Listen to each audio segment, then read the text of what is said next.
Klub mana yang dimaksud Andre?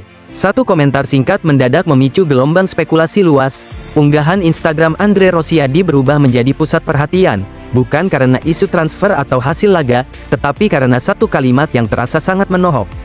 Andre Rosiadi menjawab komentar netizen di postingan Instagramnya. Beliau mengatakan, "Mohon maaf, kami bukan klub sok elit tapi hobi nunggak gaji. Kasihan pemain label timnas tapi gajinya sering terlambat," jawab Andre. Alih-alih meredam polemik, pernyataan itu justru dianggap memantik kegaduhan baru. Banyak netizen menilai Andre terlalu menggiring opini tanpa keberanian menyebut fakta secara terbuka. Sindiran tersebut dinilai kabur, tidak menyebut nama, namun cukup tajam untuk menuding. Kondisi ini memunculkan kesan lempar batu sembunyi tangan di tengah isu sensitif sepak bola nasional. Pernyataan itu langsung menyebar cepat. Banyak yang menilai kalimat tersebut terlalu spesifik untuk dianggap sekadar candaan. Ada konteks kuat yang terasa di balik pilihan katanya. Kagak ada lawan, Persija kuasai GBK, 3 gol cantik amankan posisi klasemen. Awal pekan terasa sempurna bagi Persija, bermain di kandang sendiri, Macan Kemayoran tampil dominan sejak menit awal dan mengirim pesan tegas ke pesaing papan atas bahwa mereka siap mengamankan posisi klasemen. Awal pekan yang sempurna bagi Persija. Di hadapan belasan ribu Jackmania yang memadati Stadion Utama Gelora Bung Karno GBK Jakarta Senin, tanggal 29 Desember tahun 2025, malam, Macan Kemayoran tampil meyakinkan dan menutup laga dengan kemenangan telak 3-0 atas Bayangkara Presisi Lampung FC. Sejak peluit awal dibunyikan, Persija langsung menunjukkan niat menguasai permainan. Tempo tinggi dan tekanan konstan membuat Bayangkara lebih banyak bertahan dan kesulitan mengembangkan skema serangan. Tekanan beruntun akhirnya membuahkan hasil di penghujung babak pertama. Momentum ini menjadi titik balik setelah Persija sempat menemui kebuntuan menghadapi rapatnya barisan pertahanan lawan.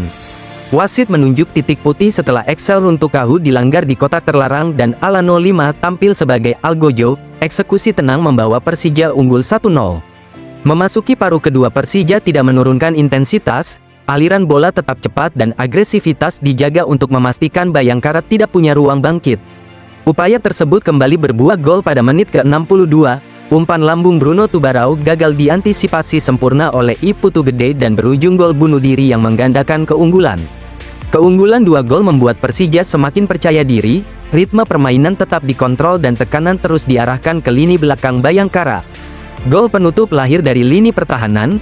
Jordi Amat melepaskan sepakan keras dari luar kotak penalti pada menit ke-78 yang bersarang mulus dan memastikan skor 3-0. Kemenangan ini mempertegas dominasi Persija di GBK dan memberi suntikan kepercayaan diri besar bagi Jackmania bahwa tim kesayangan mereka masih sangat solid dalam perburuan posisi terbaik klasemen. Jaja masuk daftar buruan, lini tengah Persija bakal makin gacor.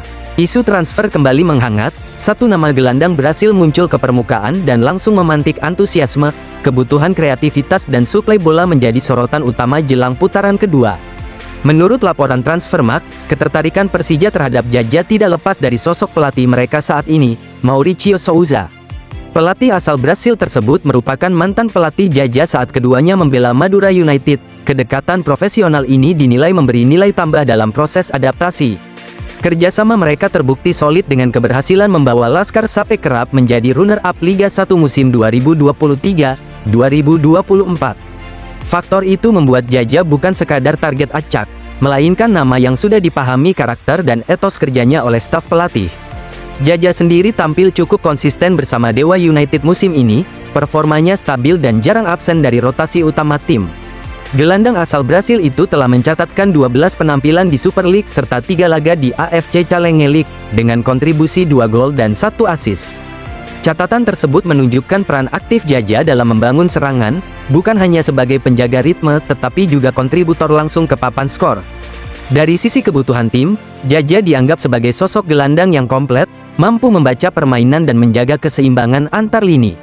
Selain mampu menjadi pelapis Fabio dan Van Basten di posisi gelandang bertahan, ia juga bisa dimainkan sebagai gelandang serang untuk menggantikan peran Gustavo Franca. Kemampuan bermain di banyak peran ini menjadi nilai strategis, terutama saat tim membutuhkan variasi taktik tanpa harus mengubah struktur besar. Fleksibilitas inilah yang membuat Persija menilai Jaja sebagai opsi ideal untuk memperkuat kedalaman skuad pada putaran kedua.